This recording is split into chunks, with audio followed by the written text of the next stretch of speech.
Hello friends, मेरा नाम है अमित और आप देख रहे हैं दिल्ली एनसीआर का नंबर 1 सर्विस सेंटर सूरज कंप्यूटर्स। आज ही हमारे पास एक एप्पल का लैपटॉप आया है जिसका मॉडल है A2141। इसमें क्या है, ये मशीन ऑन नहीं हो रही है और ये डेड है बिल्कुल। तो उसी को हम चेक कर रहे थे कि इसमें प्रॉब्लम क्या है। तो इसके प्रॉब्लम मदरबोर्ड में है, पावर सेक्शन में, कि इसमें पावर एंटर नहीं हो रही है।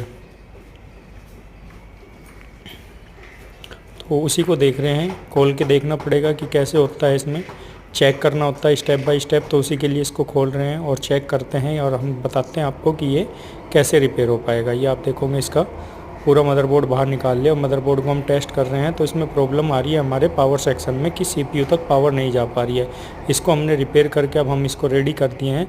तो आपको दिखाते हैं, ये हमारा लैपटॉप रेडी हो गया है। इस प्रकार आपके पास एप्पल का कोई भी लैपटॉप और किसी भी प्रकार की प्रॉब्लम उसमें आ रही हो तो आप सूरज कंप्यूटर्स पर कॉन्टैक्ट कर सकते हैं। यदि आप चैनल पर नए हैं, चैनल को सब्सक्राइब करें, वीडियो